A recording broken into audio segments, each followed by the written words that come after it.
اعوذ باللہ من الشیطان الرجیم بسم اللہ الرحمن الرحیم رب اشرح لی صدری ویسر لی امری واحلل عقدۃ من لسانی یفقهوا قولی رب زدنی علما رب زدنی علما رب زد فزد آمین ثم آمین اللهم صل علی سیدنا و مولانا محمد بعدد کل ذرۃ مئۃ الف مرہ وعلى آلہ وازواجہ وآبائہ وصحبہ وبارک وسلم وصلی علیہ۔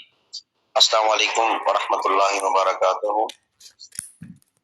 آج بھی ہم باب صفت الصلاۃ کی احادیث مبارکہ پڑھیں گے، اور یہ احادیث مبارکہ ہم نے 5 تک غالباً پڑھ لی تھیں۔ تصحیح فرما دیں کہ کتنی ہم نے کی ہیں، 5 کی تھیں، 6 کی تھیں، تو اس کے مطابق پھر ہم آگے بڑھتے ہیں۔ کتنی ہو گئی تھیں اسی کے مطابق ہم آگے چلتے ہیں۔ کسی کو اگر یاد ہو تو بتائیں، 5 ہوئی تھیں، 6 ہوئی تھیں یا 7 ہو گئی تھیں؟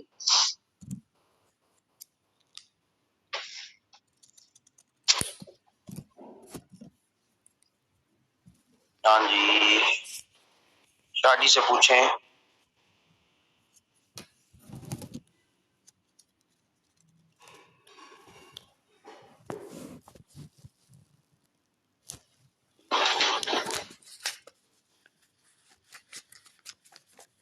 جی بتائیں جی، صاحب سے شروع کروں۔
آپ نے اپنا جو دایاں ہاتھ تھا اس کو رکھا علی الیسریٰ، بائیں ہاتھ کے اوپر۔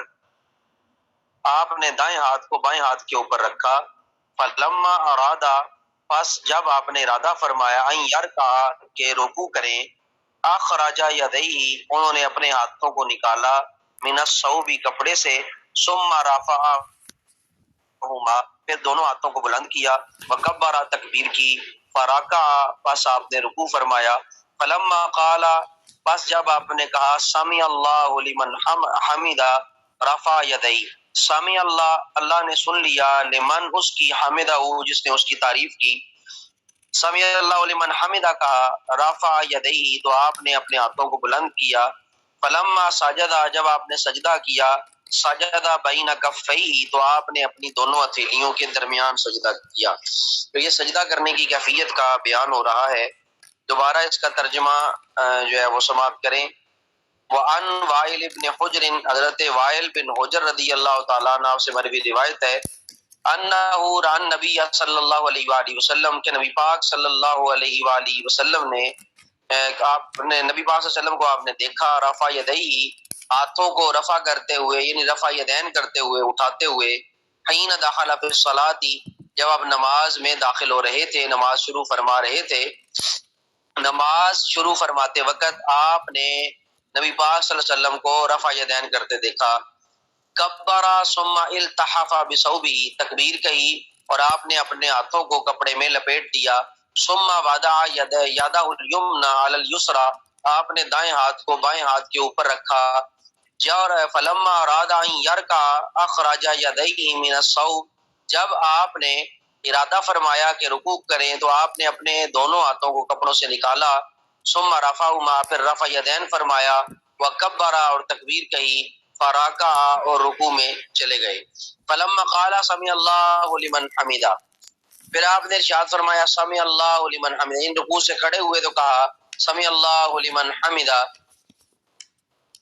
رفع یدیہ، آپ نے پھر ہاتھوں کو بلند کیا، رفع یدین کیا. فلما سجد بین کفیہ، اور جب آپ نے سجدہ کیا تو آپ نے اپنی ہتھیلیوں کے درمیان سجدہ کیا. اب یہاں پر تھوڑی سی بات کر لیتے ہیں حضرت وائل بن حجر کا تعارف کروانے کے بعد کہ آپ کا نام وائل ابن حجر ابن ربیعہ ہے اور کنیت آپ کی ابو حمیدہ ہے، بنی ہزم قبیلے سے آپ کا تعلق ہے، اور آپ جو ہے وہ حضر موت کے شہزادہ تھے. جب اسلام لائے حضور صلی اللہ علیہ وآلہ وسلم کی بارگاہ میں حاضر ہوئے تو حضور صلی اللہ علیہ وسلم نے ان کے لیے اپنی چادر بچھا دی، اپنے قریب آپ کو بٹھایا اور فرمایا کہ تم نے اللہ کے لیے بہت دراز صبر کیا، بہت دعائیں دیں اور حضر موت کا آپ کو جو ہے وہ حاکم بنا دیا. یہ جگہ کا نام ہے حضر موت، ان کا حاکم آپ کو بنایا گیا. نبی پاک صلی اللہ علیہ وسلم نے جب یہ اسلام لائے تو چادر بھی ان کے لیے بچھائی. تو یہ وہ حضرت وائل بن حجر رضی اللہ تعالیٰ عنہ ان سے مروی یہ روایت ہے. اس سے معلوم ہوا کہ آپ کو ہمیشہ حاضری بارگاہ میسر نہ تھی. اس کا مطلب یہ ہوا کہ آپ ظاہری بات ہے حضر موت کے حاکم تھے اور آپ کو نبی پاک صلی اللہ علیہ وسلم کی بارگاہ میں اکثر حاضری میسر نہ تھی. اس حدیث پاک کو لے کے اہل حدیث لوگ جو ہیں وہ بگڑ جاتے ہیں، یا ہمارے جو زیادہ علمی کتابی ہیں یا تحقیقی بننے کے شوقین ہوتے ہیں وہ پھر رفع یدین کی طرف چلے جاتے ہیں، کیونکہ حضرت وائل بن حجر رضی اللہ تعالیٰ عنہ کو نبی پاک صلی اللہ علیہ وسلم کی بارگاہ میں زیادہ مرتبہ شرف باریابی نصیب نہیں ہوا، تو جو انہوں نے پہلی دفعہ دیکھا وہی وہ بیان فرما رہے ہیں. تو یہ سردیوں کے موسم میں آپ نبی پاک صلی اللہ علیہ وسلم کی بارگاہ میں حاضر ہوئے. یہ سردیوں کے موسم کی کیفیت آپ بیان کر رہے ہیں کہ سردی زیادہ تھی، اسی لیے آپ صلی اللہ علیہ وسلم نے اپنے ہاتھ لپیٹ لیے اور نماز میں ہاتھ کھولنا ضروری نہیں تھا. چادر وغیرہ میں ہاتھ لپیٹ کر ڈھک کر بھی نماز پڑھ سکتے ہیں، یہ نماز پڑھنا جائز ہے، جس طرح عورتوں کے لیے ہے کہ ہاتھوں کو چھپا کے نماز پڑھ سکتے ہیں. امام مالک کے علاوہ باقی جتنے بھی ائمہ ہیں ان کے ہاں نماز میں ہاتھ باندھنا سنت ہے، اور امام مالک کے ہاں ہاتھ چھوڑنا یہ سنت ہے. امام مالک جو ہے وہ چھوڑ کے ہاتھ پڑھنے کو سنت قرار دیتے ہیں، اور باقی ائمہ جو ہے وہ ہاتھ باندھ کر نماز پڑھنے کو جو ہے وہ سنت قرار دیتے ہیں. یہ حدیث جو ہے وہ تمام ائمہ کی دلیل ہے. نیز دایاں ہاتھ بائیں ہاتھ پر رکھنا ان سب کے ہاں سنت ہے، جس طرح ہم رکھتے ہیں بائیں ہاتھ نیچے ہوتا ہے دایاں ہاتھ اوپر ہوتا ہے، یہ بھی جو ہے وہ سنت مبارکہ ہے. اب اس میں اختلاف موجود ہے کہ ناف کے نیچے رکھنا ہے ناف کے اوپر رکھنا ہے، لیکن اصل مسئلہ یہ ہے مردوں کے لیے کہ مرد ناف کے نیچے ہاتھ رکھتے ہیں اور عورتیں اپنے سینے کے اوپر ہاتھ رکھتی ہیں. مردوں کا حکم یہ ہے یا ناف سے تھوڑا سا اوپر یا ناف سے تھوڑا سا نیچے، لیکن متواترہ سنت یہی ہے کہ آپ صلی اللہ علیہ وسلم ناف کے نیچے ہاتھ باندھا کرتے تھے. یہ مردوں کے لیے حکم ہے اور عورتوں کے لیے سینے پہ ہاتھ باندھنے کا حکم ہے. ابن ابی شیبہ نے اس حوالے سے جو ذکر کیا وہ یہ ہے کہ اگر ہم ان کی سند کو دیکھیں تو یہ سند صحیح ہے، اس کے سارے راوی ثقہ ہیں، اور وائل ابن حجر سے انہوں نے روایت بھی کیا ہے کہ آپ فرماتے ہیں کہ میں نے نبی پاک صلی اللہ علیہ وسلم کو نماز پڑھتے دیکھا کہ آپ ناف کے نیچے بائیں ہاتھ پر دایاں ہاتھ رکھتے تھے. یعنی یہ وہی چیز بتا رہے ہیں دایاں ہاتھ والی، کیا دایاں ہاتھ جو ہے وہ اوپر رکھتے تھے، بایاں ہاتھ جو ہے وہ نیچے رکھتے تھے. تو یہاں پر رفع یدین کی جو حدیث آپ نے سنی ہے یہ حضرت وائل بن حجر سے ہے، اور وائل بن حجر رضی اللہ تعالیٰ عنہ کیونکہ یہ حضر موت کے حاکم تھے، نبی پاک صلی اللہ علیہ وسلم کی بارگاہ میں ان کا آنا جانا بہت کام تھا، تو اس وجہ سے اس روایت کو ہم احناف حجت نہیں مانتے، اور نہ ہی ہم جو ہے رفع یدین اس روایت سے جو ہے وہ اس کا ثبوت مانتے ہیں، کیونکہ حضرت وائل ابن حجر کی اتنی ملاقات ہوئی نہیں اور اتنا آپ نبی پاک صلی اللہ علیہ وسلم کی بارگاہ میں بیٹھے نہیں، تو پھر کس طرح جو ہے وہ یہ روایت جو ہے وہ قابل عمل ہو سکتی ہے. یہ اصول بالکل درست ہے، صحابی کلہم عدول، سارے کے سارے صحابہ عادل ہیں، لیکن ان سے اگر مستند روایت بغیر رفع یدین کے مل رہی ہیں اور ان صحابہ سے مل رہی ہیں جو نبی پاک صلی اللہ علیہ وسلم کی بارگاہ میں ہمیشہ رہے ہیں، تو پھر ہمیں ان روایات پر عمل کرنا چاہیے. اس کے بعد اگلی روایت کی طرف آتے ہیں، اگلی حدیث مبارکہ. ارشاد فرمایا وعن سہل بن سعد، حضرت سہل بن سعد رضی اللہ تعالیٰ عنہ سے مروی روایت ہے. آپ بیان کرتے ہیں قال کان الناس یؤمرون ان یدع الرجل الید الیمنى على ذراعه اليسرى في الصلاۃ. حضرت سہل بن سعد رضی اللہ تعالیٰ عنہ آپ بیان کرتے ہیں کالا کانا ناس کہ لوگ تھے یوں مرونہ حکم کیا کرتے تھے ان یدا الرجل آدمی ہاتھ رکھے الید الیمنا دایاں علی ذراعہ الیسرا اپنی بائیں کلائی پر نماز کے دوران. تو حضرت سہل بن سعد رضی اللہ تعالیٰ عنہ آپ بیان فرماتے ہیں کہ لوگ حکم کیا کرتے تھے، لوگ کہا کرتے تھے کہ دایاں ہاتھ آدمی رکھے اپنی جو ہے وہ بائیں کلائی پر. تو یہ حضرت سہل بن سعد رضی اللہ تعالیٰ عنہ سے مروی روایت ہے. آپ انصاری صحابی ہیں، خزرجی ہیں اور قبیلہ بنی ساعدہ سے آپ کا تعلق ہے. حضور صلی اللہ علیہ وآلہ وسلم کی وفات کے وقت 15 برس کے تھے. جب آپ نے دنیا سے پردہ فرمایا اس وقت آپ کی عمر 15 سال تھی. مدینہ میں آخری صحابی آپ ہی ہیں، آپ کا سب سے آخر میں انتقال ہوا ہے. زرا کلائی سے لے کے کونی تک کو کہتے ہیں، یہاں ناف کے نیچے کلائی پر ہاتھ رکھنا مراد ہے. اگر سینے پر ہاتھ رکھنا مراد ہوتا تو مرد کی قید نہ ہوتی، کیونکہ عورتیں سینے پر ہاتھ رکھا کرتی ہیں، اسی لیے یہاں پہ لفظ رجل استعمال کیا گیا. تو رجل جو ہے وہ ناف کے نیچے ہی ہاتھ باندھتا ہے. اگر یہ عورت والا معاملہ ہوتا ہے جس طرح اہل حدیث سینے پہ ہاتھ باندھتے ہیں تو پھر جو ہے وہ باقاعدہ یہ لفظ نکال دیا جاتا اور اس کی جگہ پہ مطلق ایک لفظ ذکر کیا جاتا جس میں مرد اور عورت دونوں مراد لیے جاتے. اس کا مطلب اہل حدیث لوگ یہ جو عمل کرتے ہیں یہ بالکل غلط کرتے ہیں، اس کا سنت کے ساتھ کوئی تعلق نہیں ہے. یہ بھی بخاری ہے، وہ بھی بخاری پڑھ رہے ہیں، میں بھی آپ کے سامنے بخاری پڑھ رہا ہوں. دیکھیں سمجھ میں فرق ہے اور سمجھانے میں فرق ہے، پڑھنے میں فرق ہے، پڑھانے میں فرق ہے. تو یہ چیزیں آپ کو سیکھنی ہوں گی. ایک ہی چیز وہ بھی پڑھتے ہیں، وہی چیز ہم بھی پڑھ رہے ہیں، لیکن فرق دونوں میں دیکھیں، ان کی سمجھ میں دیکھیں اور ہماری سمجھ میں دیکھیں کتنا فرق ہے.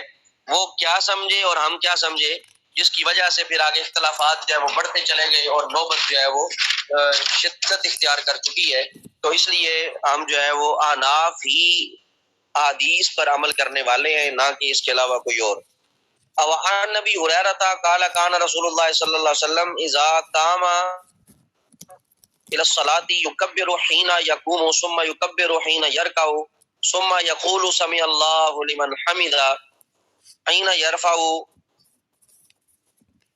صلبه من الركعة ثم يقول وهو قائمة ربنا لك الحمد ثم يكبر حين يهوي ثم يكبر حين يرفع رأسه ثم يكبر حين يسجد ثم يكبر حين يرفع رأسه ثم يفعل ذلك في الصلاة كلها حتى يقضيها ويكبر حين يقوم من اثنتين بعد الجلوس. یہ من اثنتين لفظ ہے، اس کو دیکھ لیں، تھوڑا سا زوم کریں ذرا.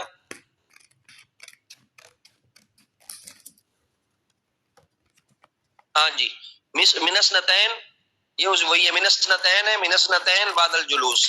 یہ پوری حدیث پاک آپ کے سامنے پڑھی ہے.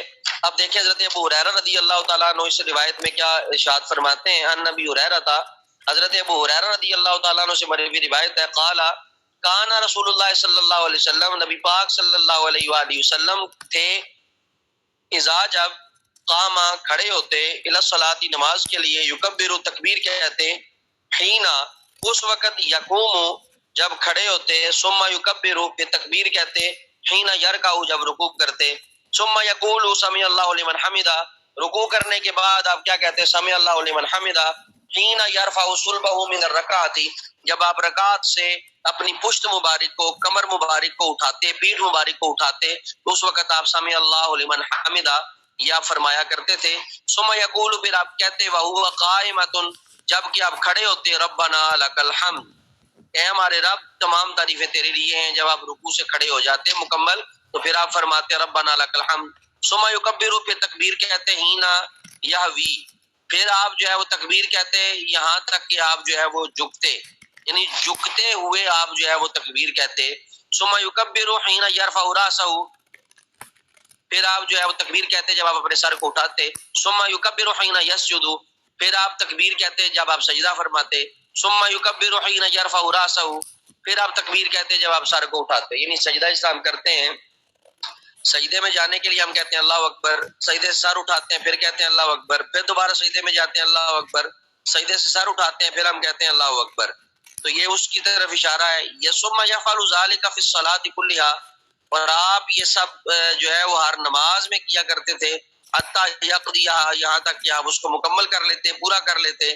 ویکبر حین یقوم من اثنتین بعد الجلوس، تو آپ کیا کرتے، ویکبر تکبیر کہتے ہیں، حین جب یقوم کھڑے ہوتے، من اثنتین دو رکعتوں کے بعد، بعد الجلوس بیٹھنے کے بعد، یعنی جب آپ دو رکعتوں میں بیٹھنے کے بعد کھڑے ہوتے تب بھی آپ جو ہے وہ تکبیر کہا کرتے تھے.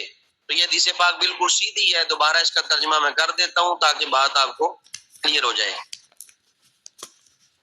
وعن ابی ہریرہ، حضرت ابو ہریرہ رضی اللہ تعالیٰ عنہ سے مروی ہے، قال، آپ نے فرمایا، کان رسول اللہ صلی اللہ علیہ وآلہ وسلم، کے نبی پاک صلی اللہ علیہ وآلہ وسلم تھے، اذا قام، جب کھڑے ہوتے، الی الصلاۃ، نماز کی طرف، یکبر، تکبیر کہتے، حین یقوم، جب آپ بالکل سیدھے کھڑے ہوتے، ثم یکبر حین یرکع، جب آپ تکبیر کہتے جب آپ رکوع کرتے، ثم یقول، پھر آپ کہتے سمع اللہ لمن حمدہ، سمع اللہ لمن حمدہ فرماتے، حین یرفع صلبہ من الرکعات، جب آپ رکعت سے، رکوع سے سر اٹھا رہے ہوتے تھے تب آپ کہتے تھے سمع اللہ لمن حمدہ. ثم یقول، پھر آپ کہتے وہو قائمۃ، جب آپ اس حالت میں ہوتے کہ آپ بالکل کھڑے ہوتے، آپ فرماتے ربنا لک الحمد. ثم یکبر حین یہوی، پھر آپ تکبیر کہتے یہاں تک کہ آپ جو ہے وہ جھکتے، یعنی جھکتے جھکتے آپ تکبیر کہتے. ثم یکبر حین یرفع راسہ، پھر آپ سر اٹھاتے تو دوبارہ تکبیر کہتے. ثم یکبر حین یسجد، جب سجدہ کرتے تب بھی تکبیر کہتے. ثم یکبر حین یرفع راسہ، پھر جب آپ سر اٹھاتے سجدے سے تب بھی آپ تکبیر کہتے. ثم یفعل ذلک فی الصلاۃ کلھا، اور آپ بھی ہر نماز میں کرتے تھے، حتی یقضیہا، یہاں تک کہ آپ کی نماز مکمل ہو جاتی، آپ پورا فرما لیتے. ویکبر، تکبیر کہتے، حین یقوم من اثنتین بعد الجلوس، جب آپ دو رکعتوں کے بعد جو ہے وہ کھڑے بیٹھتے یا دو رکعتوں کے بعد کھڑے ہونے کی تیاری کرتے. یہاں پر جلوس کا مطلب بیٹھنا ہی ہے. جب آپ دو رکعتوں کے بعد بیٹھتے تو آپ اللہ اکبر کہتے، تکبیر کہتے. متفق علیہ. تو یہاں پر اکیلے نماز پڑھنے کا ذکر کیا جا رہا ہے. جب آپ سجدے میں جاتے ہیں تو تکبیر کہتے ہیں، جس طرح ہم سجدے میں جاتے ہیں اللہ اکبر کہتے ہیں، سجدے میں جاتے ہوئے اللہ اکبر، پھر سجدے سے اٹھتے ہیں تو اللہ اکبر، پھر دوبارہ سجدے میں جاتے ہیں تو اللہ اکبر، اور جب پھر کھڑے ہوتے ہیں تب بھی ہم کیا کرتے ہیں اللہ اکبر. یا جب ہم اتحیات بیٹھتے ہیں سجدے کی بات تب بھی ہم کیا کہتے ہیں اللہ اکبر. یہ حین، یہ اس کی طرف اشارہ ہے. یکبر حین یسجد، یعنی آپ تکبیر فرماتے جب آپ سجدے کی طرف جا رہے ہوتے آپ تکبیر کہتے. تو یہ اس کی طرف جو ہے انہوں نے اشارہ کیا ہے.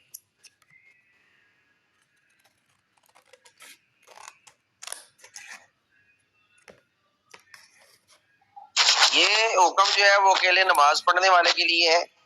جب اکیلے نماز پڑھتے تو آپ اس طرح فرمایا کرتے تھے، جماعت کے ساتھ ایسا نہیں کرتے تھے، کیونکہ جماعت میں امام سمع اللہ لمن حمدہ کہتا ہے اور مقتدی ربنا لک الحمد، دونوں کلمے صرف اکیلا نمازی جمع کرتا ہے. امام جو ہے وہ دونوں کلمات نہیں کہتا. امام کے لیے کلمہ کہنا جو ہے وہ ضروری ہے، سمع اللہ لمن حمدہ، لیکن جو ہے اکیلا بندہ ہو تو وہ سمع اللہ لمن حمدہ بھی کہے گا، ربنا لک الحمد بھی جو ہے وہ کہے گا.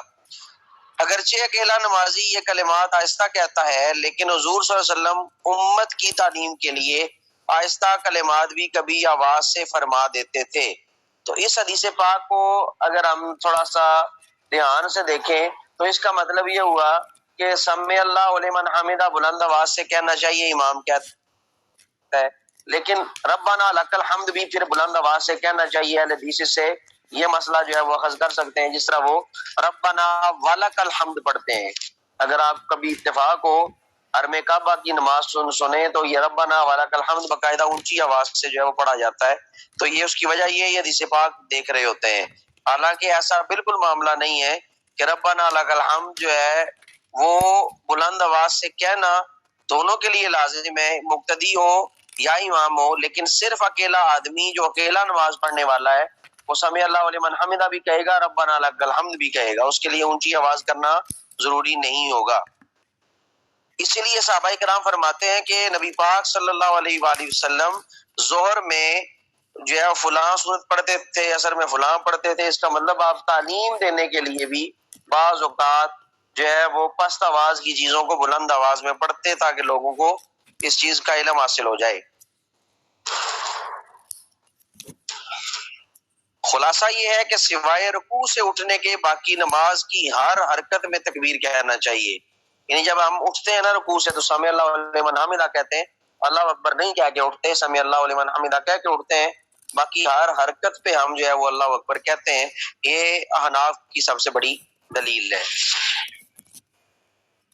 اس کے بعد آج کے سبق کی آخری حدیث مبارکہ، ان جابر قال قال رسول اللہ صلی اللہ علیہ وآلہ وسلم، حضرت جابر سے مروی ہے نبی پاک صلی اللہ علیہ وآلہ وسلم نے ارشاد فرمایا، فضل الصلاۃ طول القنوت، تو بہترین نماز یا افضل ترین نماز وہ ہے جس میں قنوت لمبی ہو، یعنی قیام لمبا ہو، جس میں قیام لمبا ہو وہ سب سے افضل ترین نماز جو ہے وہ مانی جاتی ہے۔ قنوت کے چند معنی آپ کے سامنے میں رکھتا ہوں تاکہ آپ کو اندازہ ہو کہ یہاں پر کون سا معنی بہتر مراد لیا جا سکتا ہے۔ قنوت کا ایک معنی ہے اطاعت، قنوت کا ایک معنی ہے خاموشی، قنوت کا ایک معنی ہے دعا، قنوت کا ایک معنی ہے نماز کا قیام۔ تو یہاں پر باقی سارے معنی چھوڑ کر ایک معنی مراد لیا جا رہا ہے، وہ ہے نماز کا قیام۔ تو یعنی بہترین نماز وہ ہے جس میں قیام دراز ہو۔ خیال رہے کہ بعض علماء جو ہے اور دراز قیام کے بہتر کہتے ہیں کیونکہ اس میں مشقت جو ہے وہ زیادہ ہے، اسی میں تلاوت ہوتی ہے۔ نبی پاک صلی اللہ علیہ وسلم تہجد میں اتنا دراز قیام فرماتے کہ پاؤں شریف میں برم آ جاتا، آپ کے پاؤں جو ہے وہ سوج جاتے تھے۔ پھر اللہ نے ارشاد فرمایا، یا ایھا المزمل قم اللیل الا قلیلا نصفہ او انقص منہ قلیلا او زد علیہ ورتل القرآن ترتیلا۔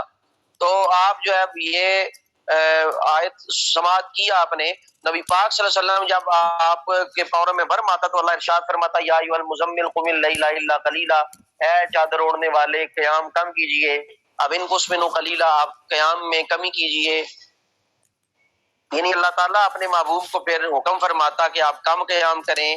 تو سب سے افضل ترین نماز وہ ہے جس میں قیام جو ہے وہ زیادہ ہوتا ہے۔ نیز فرمایا کہ انسان سجدے میں رب سے زیادہ قریب ہوتا ہے، تو اسی لیے سجدہ بھی جو ہے وہ طویل اختیار کرنا چاہیے۔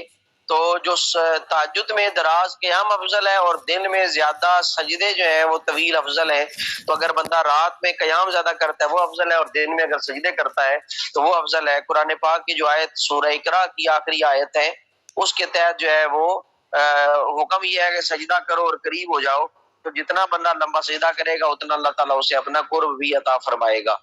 تو یہ آج کا جو ہے وہ سبق تھا، جس میں آپ نے کچھ احادیث مبارکہ دیکھی۔ اب آگے جو ہے وہ دوسری فصل جو ہے وہ شروع ہو جائے گی۔ دوسری فصل کا تعلق بھی اسی طرح کے مسائل کے ساتھ ہے، اور یہ حدیث مبارکہ سب سے لمبی حدیث مبارکہ ہے، اسی لیے اس کو جو ہے وہ میں ادھر ہی چھوڑ رہا ہوں کیونکہ یہ اگلے لیکچر میں ہمارے کام آئے گی، اور اسی پر پھر آگے جو ہے وہ انشاءاللہ کل ہم بحث کریں گے۔ تو یہ لیکچر آپ کا ختم ہوتا ہے، اگلا لنک آپ کو بھیجتا ہوں فقہ کا، تو اس کے بعد جو ہے وہ کلاس کلوز ہو جائے گی۔